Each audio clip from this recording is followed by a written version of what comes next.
Thanks for listening to the Lunch and Learn with Dr. Barry, here to help educate, motivate, and put you on the right path to take control of your health through weekly discussions on topics in the medical field, public health arena, and in your community. And now your host, Dr. Barry.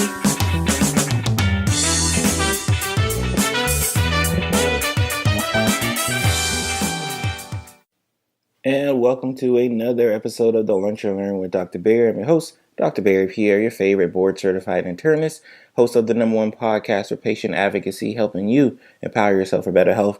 This week, we bring you an amazing episode with guest Dr. Amber Robbins. And just a little backstory on why we got this guest for you guys today. A lot of you always ask me to question the importance of media and healthcare.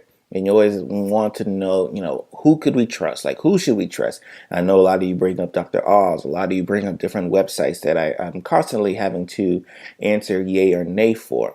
So I figured, what better way to kind of bring this marriage and relationship together than to bring you a physician who is also in the thick of things, doing, like, again, I call her like a mini Dr. Oz. Like, she's really her own lane, but I think she's kind of getting there.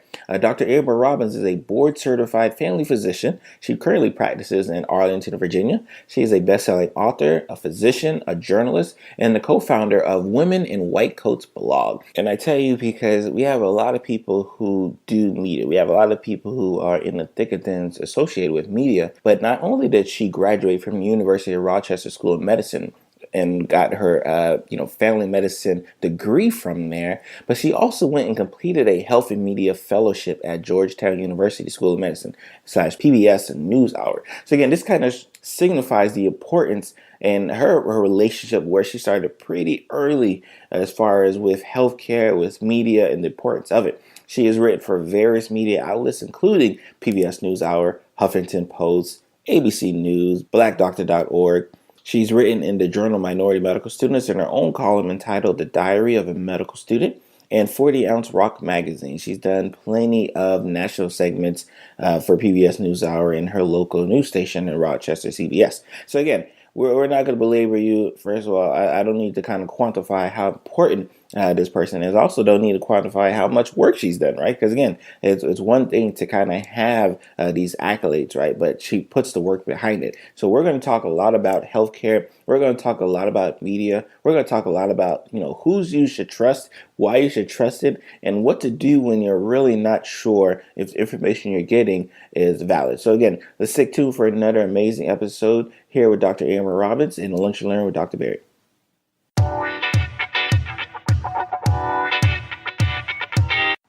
This episode is brought to you by the Lunch and Learn Community Store, where we are living out the motto, empower yourself for better health. In the Lunch and Learn Community Store, you can get your favorite t-shirts, ebooks, as well as other related products by Dr. Barry. Head over to shop.drpiersblog.com and get a chance to get 10% off your first purchase by using the coupon code EMPOWER10. Again, shop.drpiersblog.com.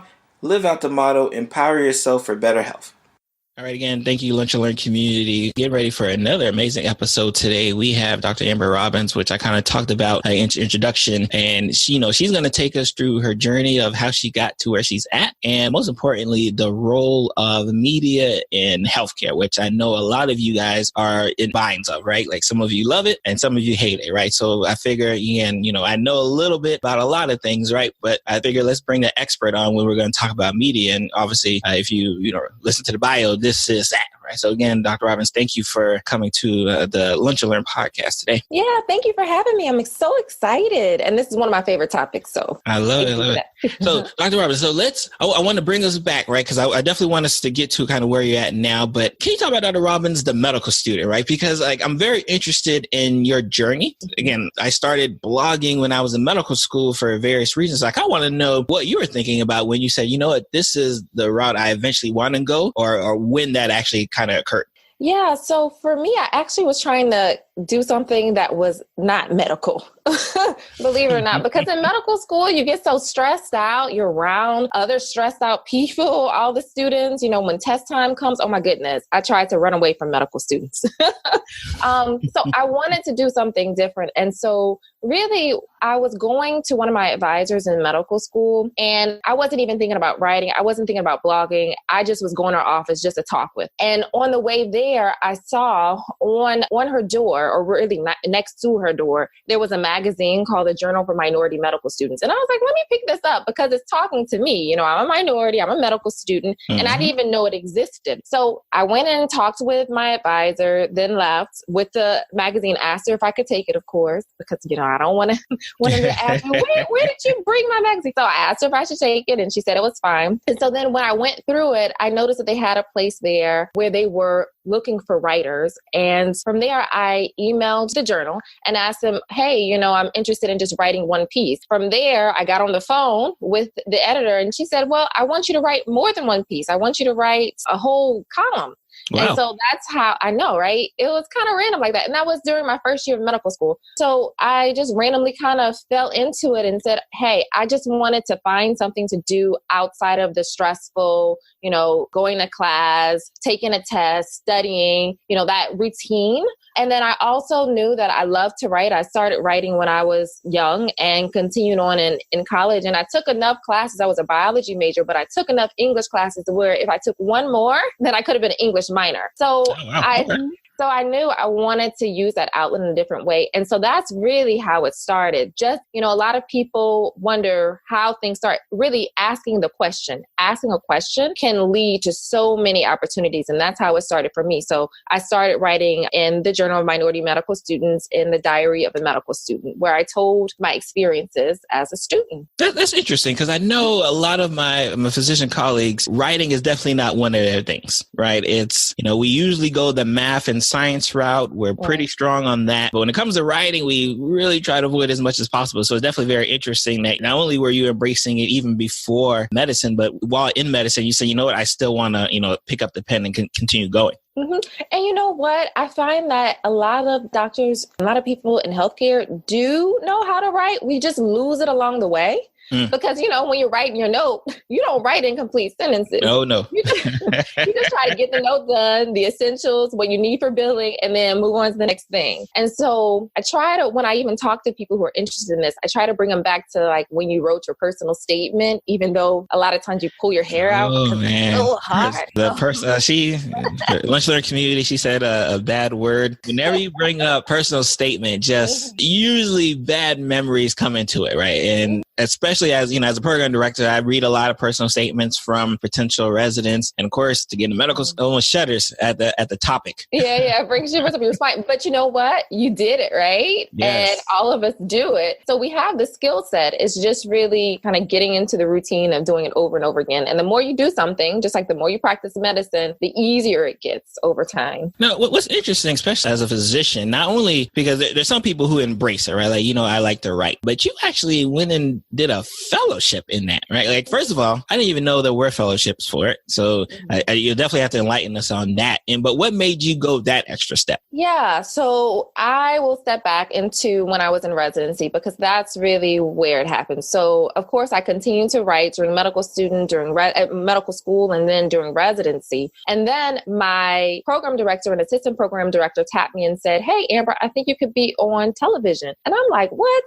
You don't see the bags under my eyes? I have no time. But they said, okay, this is something you can do. And so they had me start on local TV news. And then they actually had me set up to go to ABC News in New York. So I did a 1-month rotation there. And that's when I started thinking, hey, I really like this. I really like writing scripts. I really like research and trying to figure out which study should be on television, which one would be good for that. And so during that rotation, I actually said, okay, I want to learn a little bit more about this, or a lot more about this. And the way that I can focus in on that is by doing a fellowship. So I did a fellowship at Georgetown after I finished residency. And it was a 1-year fellowship where I worked with Georgetown. I still saw patients. I was an attending supervising physician. So I had residents. I worked in outpatient and inpatient setting. And I also worked at PBS NewsHour. So I worked there 2 days a week. And I was able to work with the producers. I was able to work with digital, their online presence, did different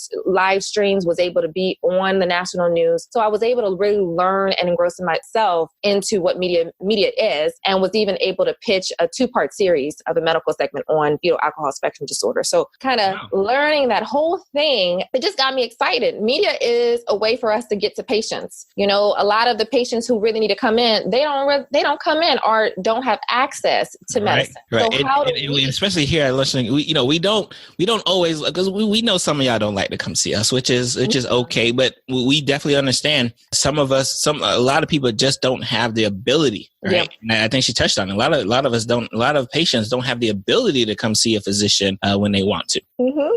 Yeah. And I mean, even hearing stories from people, our colleagues, some of them didn't grow up seeing doctors. So, you know, it doesn't mean that you may not have finances. It may mean you don't have finances. It may mean that you just don't go to the doctor. Mm-hmm. I can say times in my life where I just didn't go to the doctor just because life happens. Yep. So by putting ourselves into media, medical doctors into media, where a lot of things can go haywire, as you have seen over the years, it's really a good way to get good medical information to patients. So when I kind of embraced all of that, I really said, okay, this is what I have to do. I'm going to figure out how to incorporate it into my day-to-day job as a family physician, as well as a medical expert and, really a medical journalist. Now, is this something that when you picked up that journal in your advice job, is this something that you kind of envision eventually? Because I know you were kind of surprised when they're like, hey, I think you should be on TV. But did you have an end goal, or was this something more like an outlet at the time when you first started? It was more of an outlet, I would say. And also, I am a big advocate when other people see your gifts, you have to say, okay, let me kind of check it out and see, because a lot of people see things in you that you don't see in yourself. And I can say that a lot within my lifetime. So it was one of those things, like I had a curiosity about it. I mean, I've done public speaking in the past. It's nothing that is necessarily super new to me, but actually going on as a doctor brings a whole nother complexity to it, because you have to make sure that, number one, you're representing medicine well, your colleagues well, you're giving good information. So it puts a little bit more pressure. But in the beginning, no, I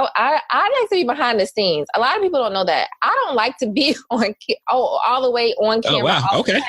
All right. Believe it or not. and so, yeah. So I had to give that. Well, someone had to give me that push, and so I just said, okay, let's do it. Now, what do you think about, especially because you're on the scene, right? Like in fact, you're actually the scene. How does that translate, like from a patient standpoint, right? Did you feel that patients looked at it as a positive or like negative, right? What was some of the patient reaction when they would see you also on TV, but now you're standing in front of them in the office? Mm-hmm. A lot of my patients would say, oh, you're really similar to how you act on television. I try not to change myself that much. My professional self, my outside of medicine self is kind of the same thing. I try to be approachable. But, a lot of times I find being a minority doctor, a lot of my patients say, I'm really glad that you're on television where you can show people that you can be a young female doctor and also be a minority. Yes. So it's really a part of mentoring people in a different way too. So a lot of my patients say, thank you for doing that. Continue doing that. And, when can we see you on television next?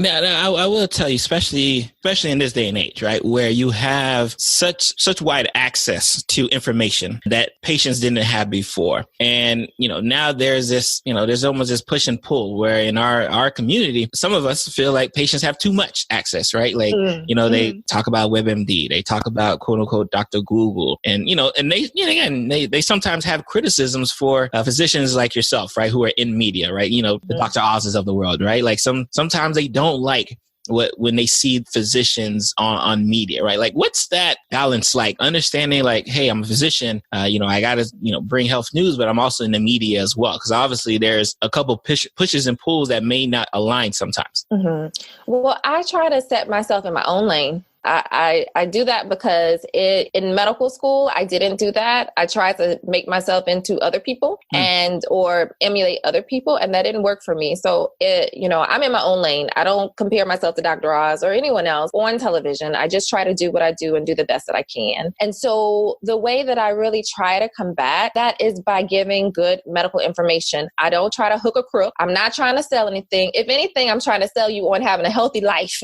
Yes. A healthy life lifestyle.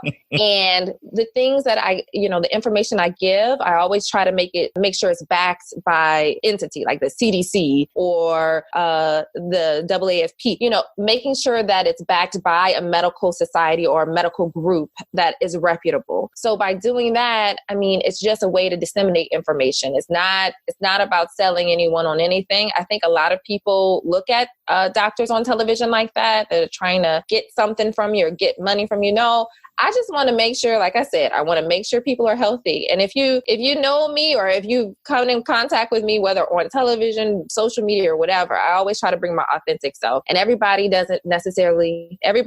just like anyone, won't necessarily like you, won't necessarily love you, but you will have people who will hear whatever you have to say. So my hope is that if one person gets what I'm saying, that's good enough. I love it. And I think that's so important because we all know, unfortunately, especially in this day and age, because information is so widely accessed, right? Sometimes, I talk to a lot of physicians who feel that like, hey, I went through all this in medical school. I went to the amazing residency program, but still my patients would rather listen to a video or rather read a blog on their medical advice before like coming to me, right? And I think, honestly, I think that's where a lot of the criticisms for the quote unquote Dr. Google, which is a funny term, so I Google all the time. Right, me too. It's helpful. Right, I know it definitely is, and I think for us as physicians, I think one of the biggest things I try to tell my patients is the internet's not a bad thing, right? Having access to this information is not a bad thing. Having people who really look like us, right, like yourself, right, is not a bad thing. We just got to know where to look, and I think sometimes that's where our patients get in trouble. They don't really know where to look, right? Like again, you kind of mentioned AAFP, you kind of mentioned CDC. They don't really know who are the reputable, things to go after. So it's right. Like whenever someone puts a camera on and says like, hey, I do 20 jumping jacks and, your cholesterol will go down. And they just have to believe it because a lot of people happen to view that video. So I'm definitely thankful for people like you who are able to kind of be in that light and, really kind of direct the conversation because I think that's important. Mm-hmm. Now, as a physician, do you ever run into any strife, especially when you're with your media partners and it's like saying, I want to kind of talk about this in this certain way, and they're like, can we talk about it in a different way? Is there ever any push and pull in that regards, or you usually kind of have more free reign, especially since you are the expert when we're talking about healthcare? Sure. So I'm just thinking about some times when I was working at PBS NewsHour, they would ask me if certain things were presented the right way, and I would give feedback on that because, it's very hard. We went to school and we trained and all this to understand information, medical information, and even sometimes in that, I'm still scratching my head trying to figure it out. So I try to imagine someone who doesn't have that background. So usually I have found that those in media are very, very, very open. Now, again, I've worked with the news mostly, so they always want to, for the most part, give you good information that's accurate. So they, I've been with a lot of people, a lot of producers who say, can you read my scripts and make sure that when we have this or these words that the anchor says, if this is correct. So I really haven't had much of an issue with that. If anything, they ask, where are more doctors like you who can talk to us about these things? Because the people in media, you assume that they also are health experts. They're not. They're journalists who have specialized or have learned more about health, but they don't necessarily know the nitty gritty of it. So they need help like that. So have I found some people who wanted to say certain things in a certain way for interviews and things? Yeah. And then I spin it around and say, well, actually, this is how I think we should talk about this. Or let's back up a little bit and talk more about whatever whatever I think is important that patients should know. So there are tricks to the trade too. But on the back side, on the producing side, where you're writing scripts, writing different medical segments, things like that, then yeah, there are great opportunities to really change the narrative. You know what's interesting, especially from a patient standpoint, they see you on TV, right? They read your blogs, right? They do all these things here.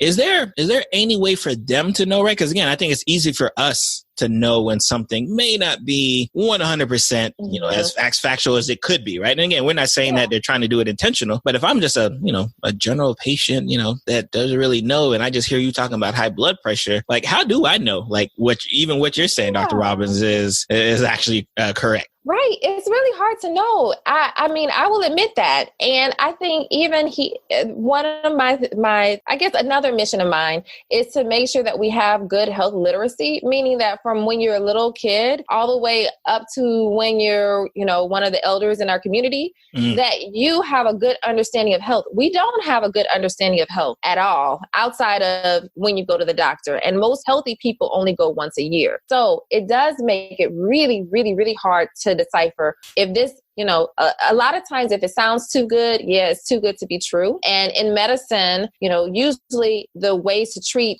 most chronic diseases is through good exercise routine, with a good diet. But they have a lot of things in there that try to make things a little easier for patients. Some things can be healthy, other things aren't. So it is really hard to decipher through. That's why it's helpful if every person has their own doctor. And when they do hear those things, to go to your doctor or go to your health provider and say, hey, I'm thinking about doing such and such. What do you think about this? And then have a conversation. So not just taking a broad brush and saying this, whatever that thing is, will work for everyone. No, you have to make sure that whatever it is. So a lot of patients come about keto. They talk to me about keto diet. Okay, so we're going to have a conversation about keto diet and see if this does fit you, or if you're already having cholesterol issues, I do not want you to eat. Talk to the people in the back, right? Because I think, keto is very popular right now. So I love that. I love that you say that, we're not as literate as we need to be. And at the end of the day, you should be talking to your physicians, right? Like you should be talking to someone to kind of confirm, what you want to do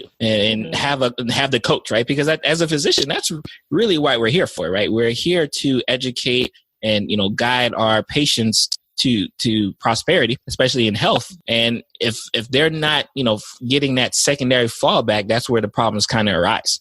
Yeah, but I would say, and I'm sure a lot of your listeners probably would say as well, that a lot of people don't see doctors like that. A lot of people see doctors as, that's my pill person. You're going to refill my medicine. And, I am in the group where a group of doctors that I'm saying, okay, no, yeah, we're doing this. We'll start you on a pill. But if it's for high blood pressure, how else are we going to deal with this issue? Can we figure out if we can lose some weight? If we can lose some weight, you may not need a pill. So, a lot of patients are afraid of us, frankly, because they just think of, oh, they're just going to tell me something that's wrong. And then they're going to add on a medicine. And then they're going to add on another medicine. And people are going to the next patient and not listen to me. So a lot of it has to do with how we're perceived. And all doctors aren't as welcoming as others. But you need to find someone who fits you. And if that doctor doesn't fit you, find someone else. Because again, we're coaches. You want a coach who can inspire you to do better. We all need that. And you kind of alluded to it earlier about, when you're in the space that you're in, especially when you're doing media, and the lack of other, colleagues who, are trained to talk about health, but the producers look around and they can't find anybody. Has that always been an issue? Is that something that's improving? Like, what is the state of that? Just that the lack of, health experts to really talk about health. Yeah, I think it goes back even to what you were asking before. So a lot of medical doctors aren't really looked favorably on if they do media. I think it may be changing, though, because we have so much social media going on. So newer attendings, newer doctors are looking to do podcasts like yours and looking to do videos and write more. So I think there's a shift there, but it's still, when you think about it within the academic medicine field, the structure of academic medicine is not the thing that you'd be like, yeah, I want to push all of my residents to do that. You may, but everybody doesn't do that. So do I think there is more? Yeah, slightly, but that mindset is still there within medicine that, hey, that's not necessarily something we want to do. If patients want to get good information, they can just talk to us on a one-on-one basis. Now, so speaking of one-on-one, I know you do coaching, right? Like, and we'll definitely talk about a few of those things there, but part of your coaching is, getting doctors, ready for like media. Now, I'll be honest, again, I do a podcast, I do a blog, but if you tell me I got to go on TV, right? Like, I I don't know, Dr. Robbins. I'm not sure if I'm like that ready, right? So like, is there a big step, right? Especially when I just assume they are because you're on TV national, right? Like I assume like all these eyes are on you that you have to be a little bit more prepared than most. Like what are some things you tell some of your coaching clients that want to kind of be where you're at? Right? Because they see that there's a void there. They want to educate their patients. They want to empower their patients with good health information, but they feel like they can't. Mm-hmm. By the way, I think you probably would do just fine on television. I don't think you would have any issues, but it's the mindset, right? It's the mindset thing. And even when someone tapped me and said, go on television, we think you'll be really good at it. I had to change my mindset and say, okay, let me step back and really see, could this be something that I'm good at? Or could this be another way? Even if I'm not good at it, it's true. You can be on television and still be dry and whatever, but get really good information. And the point is they're getting information, right? Patients are getting information. So for me, that's the first thing when I coach medical doctors or people in healthcare to change that mindset and say, okay, I can do this. And then when you're going and preparing for television, honestly, talking to first you want to talk to the person who's doing the interview, but just thinking that it's talking to another patient in the office. We do this every day. You can practice with patients every day. We do it every day. We talk to people every day. So you're perfecting that craft. And if you continue to do it, you can do it on television too. It may take one or two times, a couple times to get used to a camera being there. But honestly, once you get engrossed into the conversation, you forget everybody else around. It's someone asking you questions like, okay, well, Dr. Robbins, tell us about what's going on with the flu season this season. Are there more cases? I have patients who ask me that all the time. Like, should I get the flu shot? Oh, yeah, you should get the flu shot because it helps because da-da-da-da-da.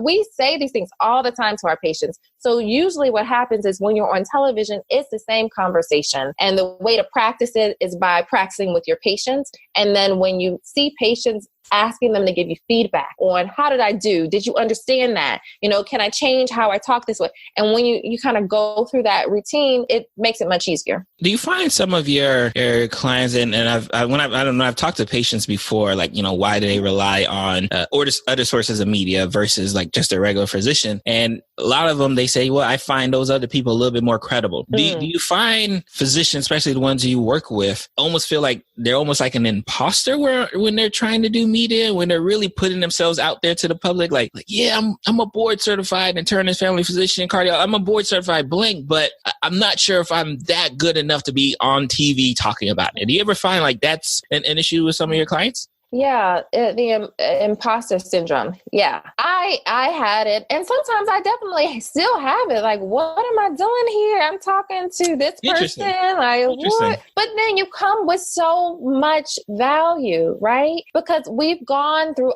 a lot of training. And for some people, I'm in family medicine. So I think about like my neurosurgery colleagues, my gens, like a lot of training for years and years and years. So you come with a different skill set. And I can say on the media side, talking to reporters and everything like that, they are intimidated too. Because they're like, okay, I want to make sure. Yeah, they are. I want to make sure that I'm asking the right questions. I want to make sure that I know the right information because they have to do background research too before interviews to make sure they're asking the right thing at the right time and that they don't look dumb, honestly.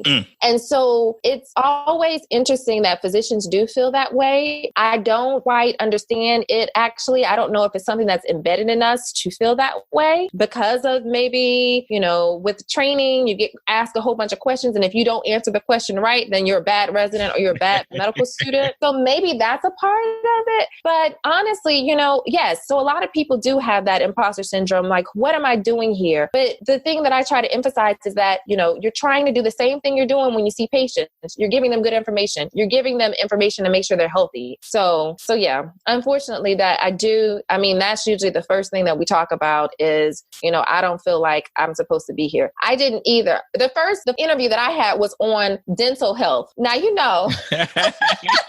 am not. Hey, let's learn community. If y'all can see my face, but she said dental. Oh, okay. All right. I did dental health. And I am a family doctor talking about dental health. Now, I know a lot, but I don't know as much about necessarily, I am not the expert on dental health. A dentist is an expert on dental health. Mm-hmm. But they couldn't find a dentist, so they had to ask you, right? That's usually. No, I pitched the topic to talk about dental health.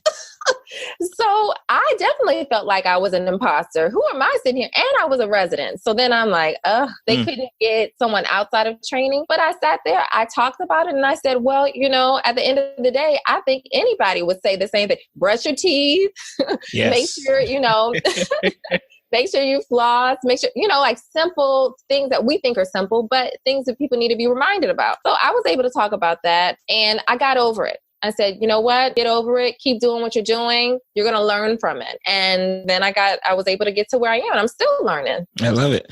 And especially kind of talking about kind of getting to where you're, because we're talking about, you being on TV, but from your resume, you're actually quite an accomplished author as well. Right. And I know you kind of started out with the writing, but what led you to, and again, I'm going to read Lunch Learning Community. I'm going to just read some of her books she's already written thus far. Right. And I said books with an S, right? The Right Prescription, Women Innovators, Empower Now, Chronicles of Women in White Coats, 7 Things I Learned About Medical Writing. Like that's an impressive resume for a family physician who is specialized in media. Again, with the CV is pretty long for you right now, and I know you're just kind of getting started. Why books, right? What about the writing kind of drew you into that world, right? Because again, I've got books here and there, but I'm like, whoa, she's definitely got a couple one-ups on me. So I definitely love to kind of hear your thought process behind that. Sure. I would say it comes from my mom because she always reminded me as I grew up, she said, Amber, you have a book in you. Now I know it was this many books, but she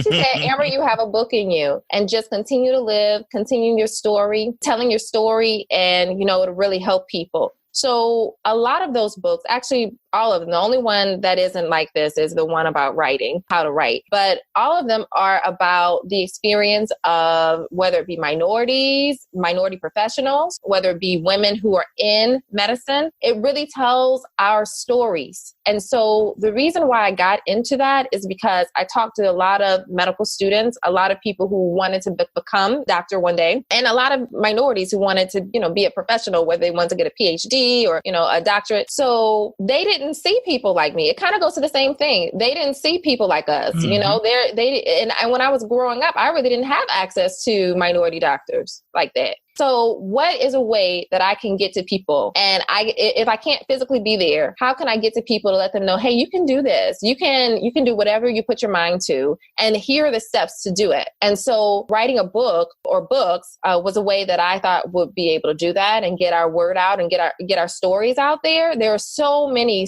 wonderful people doing amazing things. And so I wanted to be able to compile that. The first book was The Right Prescription. So it was actually based off of what I wrote for the Journal of Minority Medical Students. So it was my experience as a first-year medical student. I put some scriptures in there. I put an area where you can journal in there. And I did that during my intern year when I was working on the ICU. Love it. So, she said ICU too. So for those who are not in the know, ICU is probably going to be one of your toughest rotations. Mm-hmm. Wherever you're at, right? It's probably one of the more demanding ones. And, she still put a book out while doing that. So I definitely got to give her props on top of everything else she's done. Mm-hmm. And it's because it's a hard rotation. It's a lot of stuff that goes on in the intensive care unit. You see some good things happen, but you see a lot of bad things happen. So another thing was it was an outlet for me. I was able to also talk to a lot of my attendings. One of my attendings during that rotation was actually in his 30s, and he was coming back from leave because he was diagnosed with lung cancer. And he inspired me by saying, Amber, if you want to do anything, don't wait until, 10, 20 years from now. Do it now, because you don't know what life has in store for you later on down the road. But if you have time now, which again, I'm like, how do we have time in residency? Because we don't. But he was like, anything that you dream of, anything you want to do it. He also inspired me to get my MBA, which was crazy as well. But I did that in residency. residency. And I still was able to have time to do other stuff, but it's just kind of like live for today. You have no idea what's going to happen tomorrow. But if you try to live the best life that you can today, at least you can say, yeah, I did what I wanted to do. And in residency, you do a lot of stuff you don't want to do. So this is one thing that I did that I wanted to do. I can tell you as a program director, I do make my residents do a lot of stuff that they, I know they hate me for, but they'll love me for it in like 5 to 10 years. But now they're like, like, again, more work. Oh, yeah, I know those feelings. But we come back for more every day. Yes.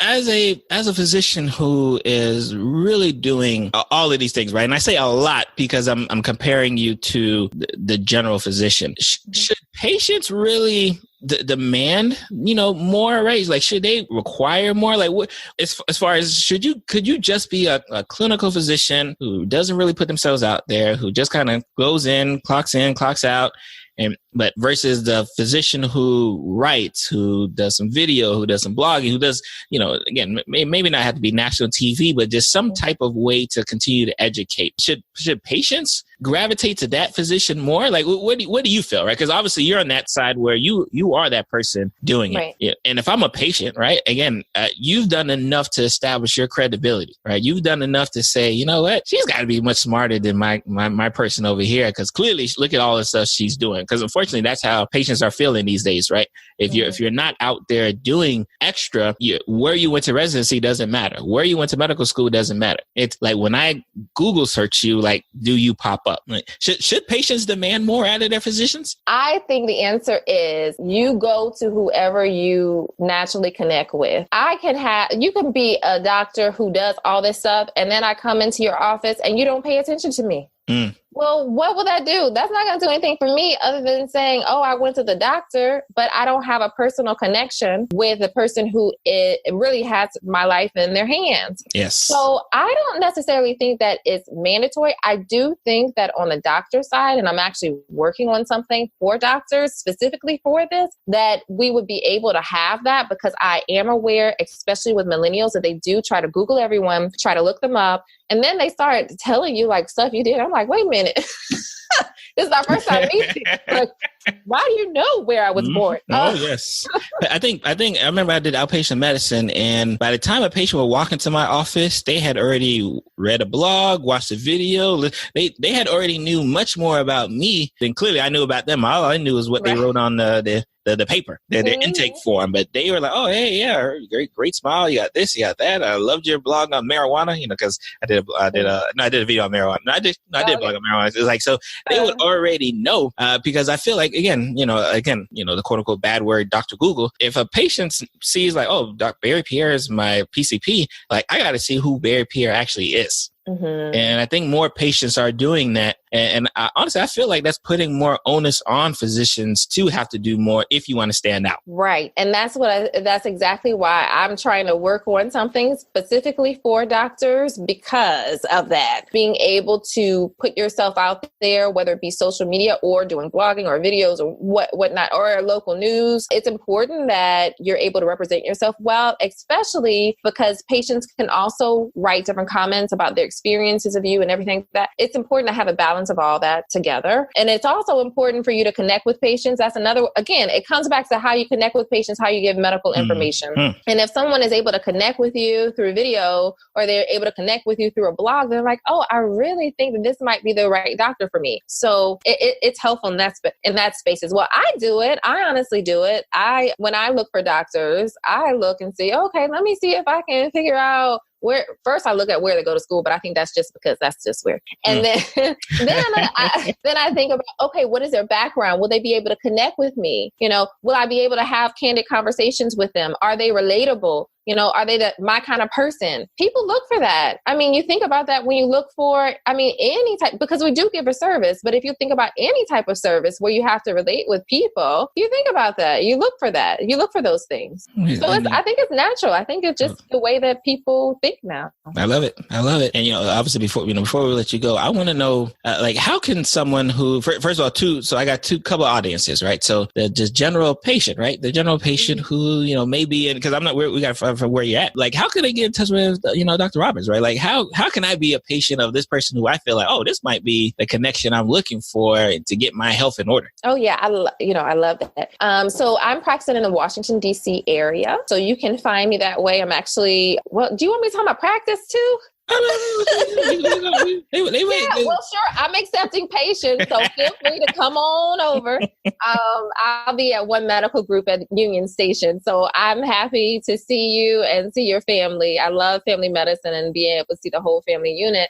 And of course, you can find me. My website is amberrobbinsmd.com, and you can find me on Facebook and Instagram at Dr. Amber Robbins. So, I'm always excited to connect with people. And I'm also excited about mentoring people. As you can probably tell, the reason why I do this is so that I can connect to little girls, little boys just like me who may be interested in being in medicine and inspiring them to do it. And medical students too. I've been talking to a lot of them this week because of Match Week. Oh, yes, Match Week. And my prayers are for everyone. I hope that everyone does well. And for the people who do not match, God has a way of working things out for you. So that's how you can connect. Now, if I'm if I'm one of those scared physicians who still kind of suffer from the imposter syndrome, regardless of all of these degrees and everything kind of hanging up on my wall, like what can you do for me? And again, is Amber Robbins MD, is that the same way? Is that how do I get in touch with you? Is that the same?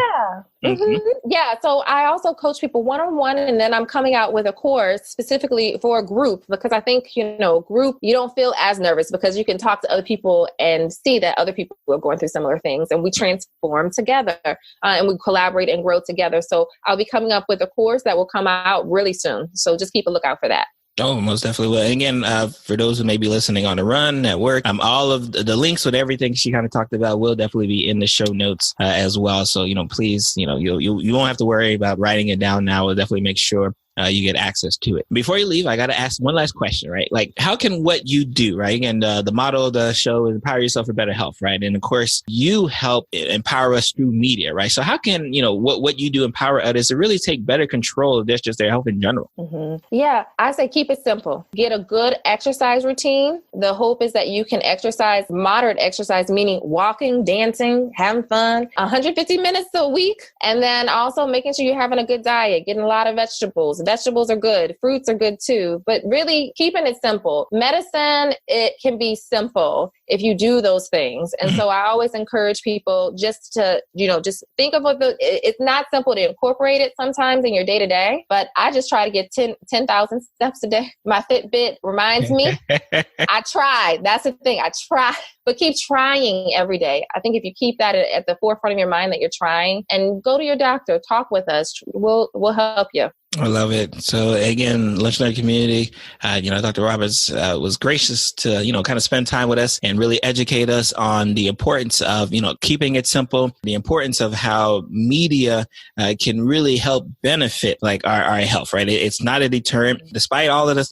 all of the critiques I read on blogs, it's not a bad thing, to follow media and allow media to kind of help guide us because there are plenty of, and I know the bad sources usually get the most publicity, but there's much more positive sources, much more, great, avenues to kind of learn about your disease course than there is negative. So again, Dr. Robbins, I want to thank you for joining here on the Lunch Learn with the whole community here. Thank you. It's been great, Dr. Berry. Thank you for inviting me on. And yeah, this has been a great conversation. Thank you for getting to the end of the show. I am your host, Dr. Barry Pierre, host of the Lunch Learn with Dr. Barry, and this is another amazing episode that we like to bring to you week after week on betterment of empowering yourself for better health today. If you have not had a chance, please go ahead and subscribe to the show. If this is your first time listening, if you already listen and you've already subscribed, make sure to leave me a 5-star review because your support is absolutely important in keeping the show moving as it is. And if you have not had a chance and you want to check out today's show notes, always head over to lunchlearnpod.com. That is lunchlearnpod, all in one word, .com, and you can get the access to my show notes for every single episode, but especially the one you just listened to. And I'm going to see you guys next week. You guys be blessed. Bye.